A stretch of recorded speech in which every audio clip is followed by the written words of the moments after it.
Hey everyone, it's Tim and Falcon, and I'm back with another episode of Road to 1K. And today's episode is going to be this match versus King Arthur. It's a tier 3 standard match, and it's going to be on the map Golden Probe Redux. So if you don't know who King Arthur is, he's decently famous in the community. Well, he's sort of well known. I was kind of surprised when I saw him around the 1100 level because he's really more of a 12 to 1300 ish player. Yeah, 12 to 13. So, but he's pretty good. So, obviously, he ended up mopping the floor with me. So, yeah, this is the map as well. It's Golden Probe Redux. It's a fairly standard looking map. The thing that you're gonna notice pretty quickly on this map is it's sort of spread out. Like you've got your main base here, you've got the airport all the way off to the side here, and then you've got the two base side over here, but you're still like two turns apart for both of these bases. Then you got this nice little, I guess, golden probe area in the center, which is sort of the centerpiece of the map. It's got your comm tower is relatively close by to your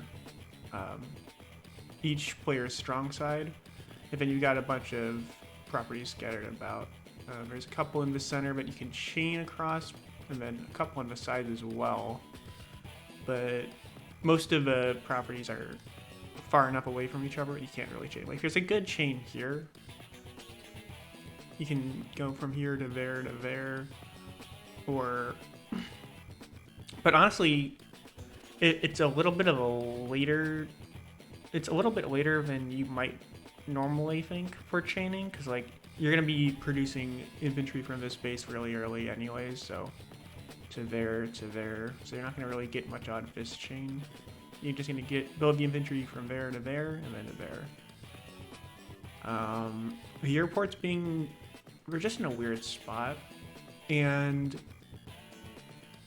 honestly, I don't know how good they are. This map, I don't think this match really lasted that long enough to see how good the airports are. But I think that the airports aren't that good on this map. They're decently exposed. As you can see here, I won even with that. I mean, I lost even with that 3% second turn advantage. So. And then Kindle, obviously. Well, Kindle's actually not as good as you might expect on this map. Interesting. Maybe people bring her up a tier or something. But as you can see here, well, Battlecopters are actually decently represented here. In unit count. Obviously, you've got tanks and infantry with the higher bits, but I think 5% is a bit more than I kind of expected. Well, we'll see. Next.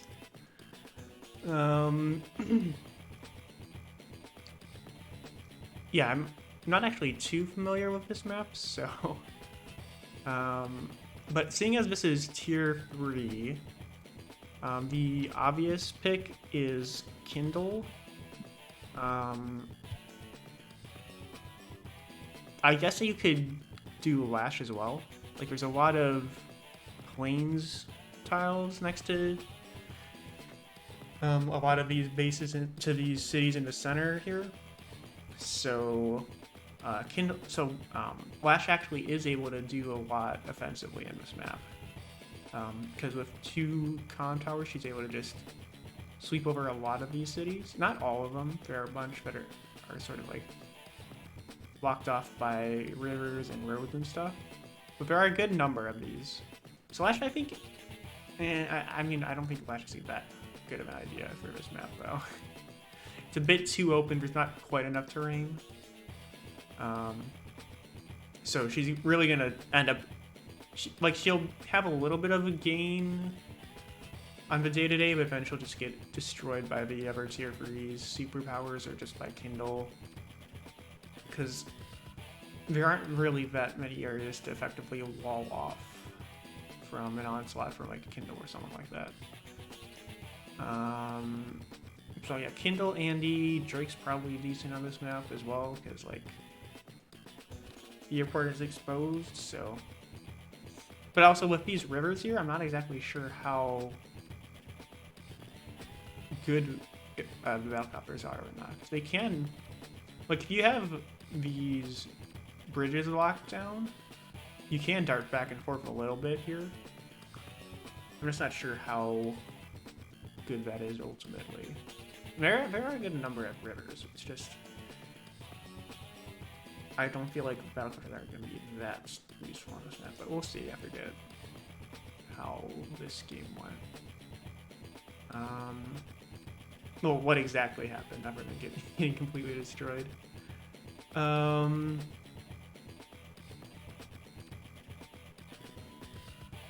think that's it for the tier 3s though, right? Drake's actually a little bit lower on here. Interesting. So maybe battlecopters are a bit better than I was thinking on this map. Let's see. Tier 3 standard. Oh, I forgot Rachel. This isn't live, so Rachel isn't like ideal, but she is around at 44, so like she's not that terrible, I guess. But I'd definitely be picking either Andy or Kindle on this map. But I think this will be a pretty good example of how to pick apart a Kindle player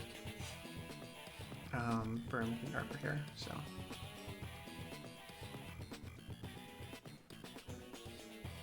I cap there, but like it doesn't matter since I'm going for a base anyways. Oh wait, hold on. There's the replay. There's the replay music that I wanted. Okay. So. Yeah, obviously going for the base first and then chaining the next infantry to this city so that we can chain to that one. So the opening moves are pretty obvious here.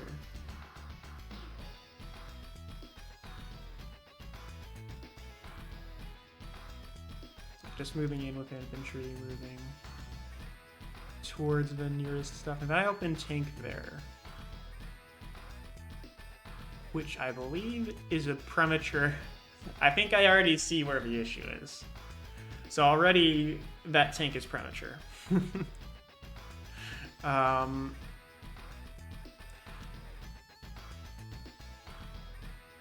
Yeah, Arthur's got enough extra. He's gonna have enough money to be able to do two. He's just gonna be able to get a tank chain off. Is the issue here? Yeah, he's gonna have an extra 9k next turn. So, whereas I'm not gonna be able to tank chain here. So my tank is gonna be out in the in here, and it can be a little bit exposed. He's not gonna have much backup. Whereas our first tank is gonna be able to have backup, and then I go for the recon as well.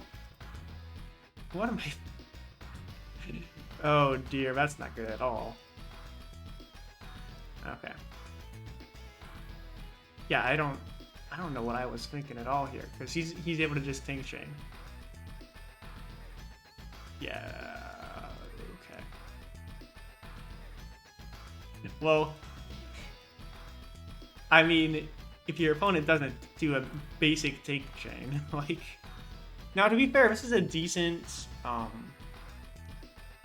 quick response here from me. Because now I've got 2 tanks and a recon on the right side. So I'm ahead in vehicles, actually. By just 1, because I have the recon on the right side here. So he's going to have to decide next turn whether he's going to want to split his tanks up or what he's going to want to do here. And he's not going to really want to... He's not going to be able to attack into this guy here, because... Like... No. He's going to... I'd get a free hit off with my Kindle tank, so like that's a no. That'd be really bad for him. So he pivots to the center area here with his tank. We're getting our airports up. I pivot my tank like this, it's got everything here. Okay, you know why I pivoted it to the right? It's because of the recon. So, already spending the extra money on the recon is not really paying dividends. Although, to be fair... Oh wait, why am I going Antiair? I base skipped for an Antiair? Why? What possible reason could I have? Well, I guess... it's the pressure into this area, but if I just build a second tank... I have the money to get a second tank. Why did I base skip for an Antiair there? What? Okay. I'm already seeing massive holes here in my play. Yeah, and then him having the tank on the city here is like Kindle's very good if she's on cities, but if your opponent's able to stay on their cities, like there's not much you can do against them. So unless Kindle has their power, but like, whatever. Okay, yeah. Since I went early anti-air here, I don't think we're gonna be seeing much battlecopter play from my opponent here. Okay, there's the double tank, but like I could have had. He got double tank last turn, so right now he's got 5 tanks on the field. I've got 5 tanks on the field plus 2 honestly useless units. I've got a recon here that's about to get swarmed by tanks possibly. Okay, no. He's holding off on that. But I feel like he could have gone in if he wanted to. Yeah, maybe I'm just being a bit too aggressively here. He would have sacrificed 1 tank for taking out the recon. No, that's not worth it. He's got anti-air as well to start pushing on this side. It's like, as you can see here, it's super easy to just invalidate the airports.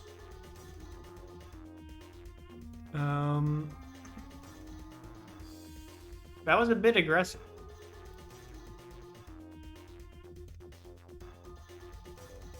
That was actually super fucking aggressive. Why did I do that? Like, I've only got 10% extra firepower right now. I guess I want to move in with, like, my recon to take a shot against him.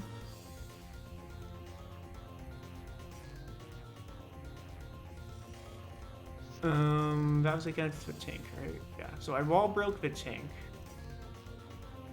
I could have finished off with the infantry there, I believe. Let's double check the calcs for that. So 42, 49 plus 42 is 91.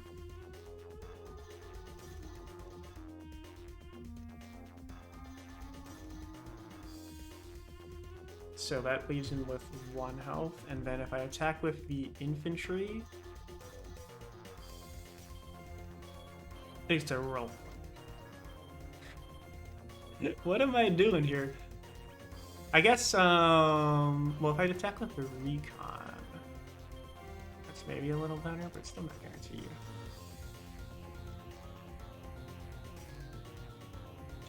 Okay. Well, I did get a very nice shot off there with the recon onto the infantry. I'm not sure if that was worth it, because he does have, like, 3 tanks in the area. So this tank's gone. This guy's going to get a first struck. This guy's going to get first struck. So I don't know why I did that. Okay, I see going this way. It's just I don't have the infantry in range to start capping there is the issue. Which is why I think it was pretty premature to go for the anti-air here, honestly. Because I just don't have the infantry ready to back it up, or to go for the capture yet. So I'm teching up to medium tank. Yeah, so first strike, actually taking out that one. Actually taking out both tanks here, I think, maybe. Nah, he's leaving it, I think. Oh, no, we still aren't finished off. Okay, good. That's what I figured. So now I'm gonna get maybe two. So like there's no reason to do that. I just traded 2 tanks for 1.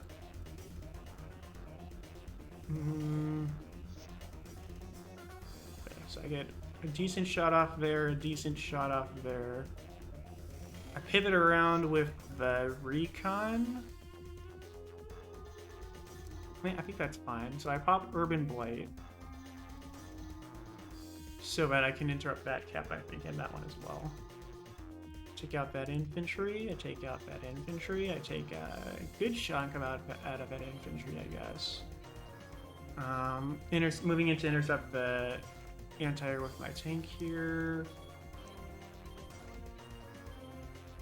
Yeah, as you can see here, the Antiair isn't really going to be much of use here. I honestly, what I should have done was make it just pivoted back to like here. So I could have pivoted to like there, and then I could have kept in range of the airport if I wanted to, but I'm not really doing that. Okay, I'm guarding my Cat Bear a little bit. So I'm ahead in income. And I actually am kind of significantly ahead in a lot of areas right now. It's just... Well, first of all, it's just taking that. Which is not good. I don't know how I allowed that to happen.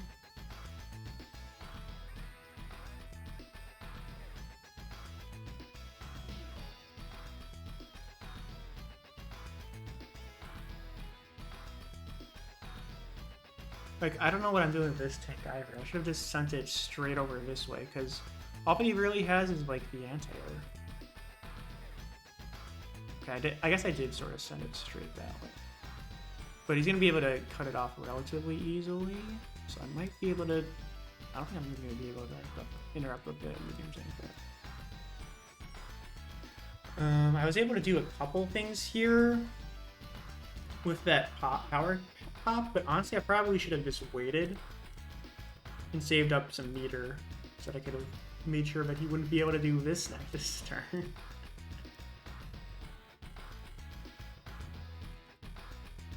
And yeah, he's gonna get good engagements in the center here. He's got tanks already. He's got a lot of injured tanks as well, so I wasn't able to actually finish off most of those. He's able to build a battlecopter here because I didn't leave him in range of the airport. Everything is just going wrong here. Oh, there's Earth Nine. Okay, hold on.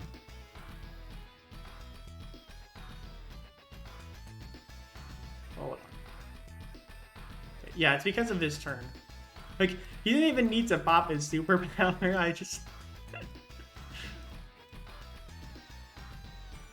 recognized that, like, oh, it's over. Yeah, immediate. Just immediate resign. Yeah.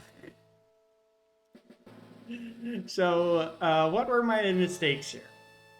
Well, mistake number 1 is I was way too aggressive in the center area here. Especially against Andy. Like, I was able to take out a tank, but in return, he took out a lot of my... He basically took out 2 of my tanks. Actually, he did take out 2 of my tanks. But even if he hadn't, he could have just left them injured, and that would have been fine too, I think. Could even gotten a good hit out on my recon if he wanted to, because I'm not going to be able to take out... Well, maybe with the injured tanks, I would have been able to take out one of his tanks. But with these 2 here... Look, I'm not even prioritizing taking out his unit count either. Like I should be. I should be taking out unit count. So because I'm playing against Andy, like he's going to be able to take that back. And then I also don't know what I'm doing over here. I think I think checking up here was a mistake. I think going for the anti-air, I think I did that a little bit prematurely. Because here's the thing. Let's say he does end up building like a battlecopter here. I can just always build an anti-air in response, and then it can respond pretty easily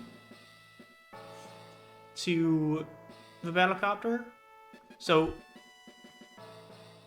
instead of base skipping for the anti-air, I could have had a tank, an extra tank in this side, so I could have backed up this tank, and I could have just started pushing this way. I could have had an extra infantry this side, could have been pushing this way a little bit more aggressively, and then see what Arthur did was a lot more intelligent, because he gets to this area, he's got infantry in the area, right? And he recognizes that he doesn't actually need to be like right next to the airport in order for him to threat in with the anti-air, right? Like he builds this anti-air when his infantry are like 2 turns away from starting the cap here, which I think is pretty important here. Because like look what he does here. He goes, well, I probably shouldn't have gone like that, because that allowed him to just walk up like that with the infantry that wasn't going to be in range of this anyways. Yeah, you know what my issue here was here? I didn't recognize that this guy was right here. Was my main issue. Because I just basically let him walk into the forest, then walk into the airport as well. Just walk right up and take it. I had no vehicles in this area because...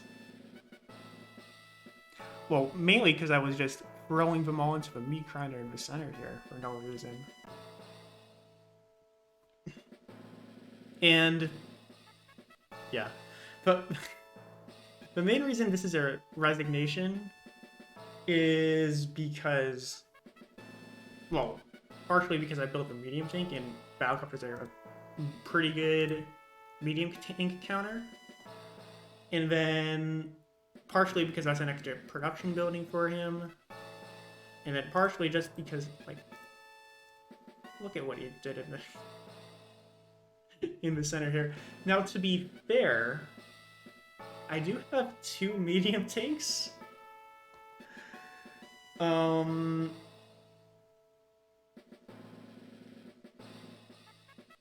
The only issue is he's going to get his superpower in a second here. So all of these tanks that are like weakened, he's going to be at all going to be at full health in a second here. So what looks like a decently low money base is actually going to be flipping pretty quickly, pretty aggressively here. I'm not going to get this cap anymore, for sure. I am ahead 3 properties. But here's the thing. He's about to flip one of them back. This guy is actually, with the artillery here, he's actually in range of dealing with this pretty easily.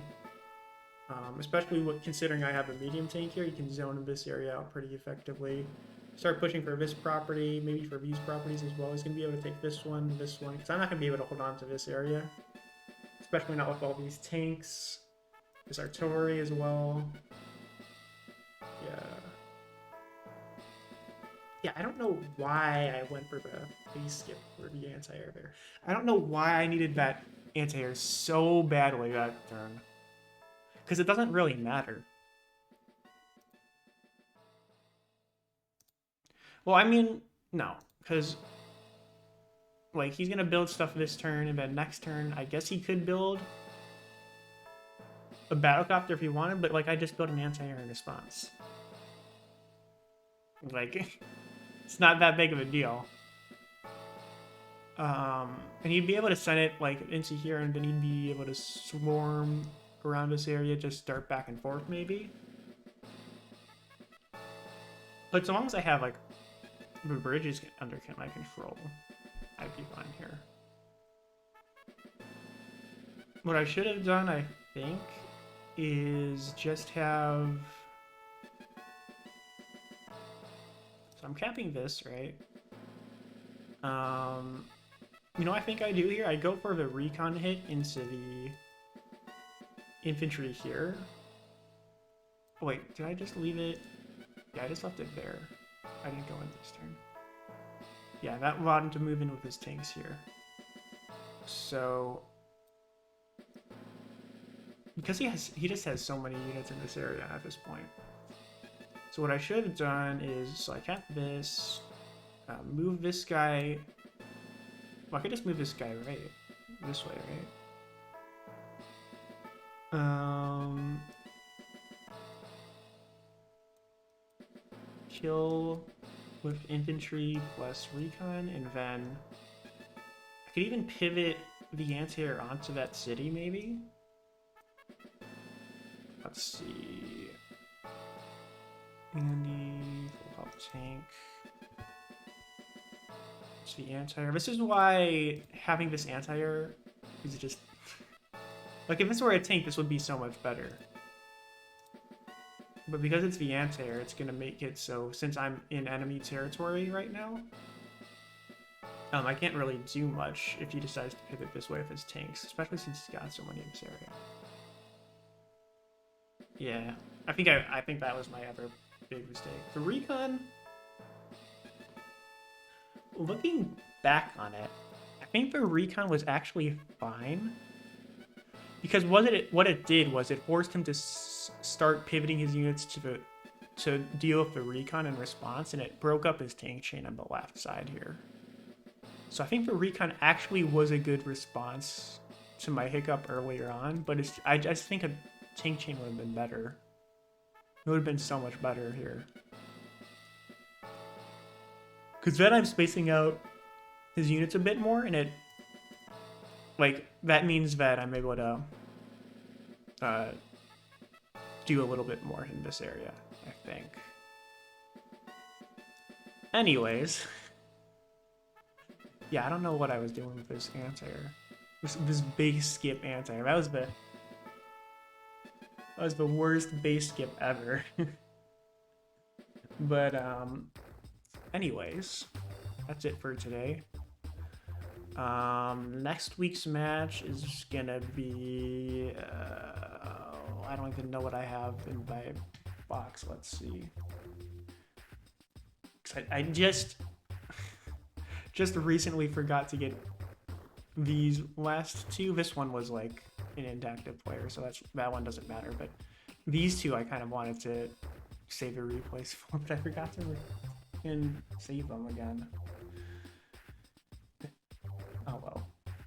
Yeah, it'll be this fog match on Stalingrad. Where is it? Yeah. Here it is. Yeah, this fog match on Stalingrad. It's gonna be next week's match. So if you want to see a Jess mirror match on freaking Stalingrad of all maps, go ahead and stay tuned in for next week. And then go ahead and, I guess, give a like and a subscribe and all that other nonsense. And I will see you guys in the next one. Bye.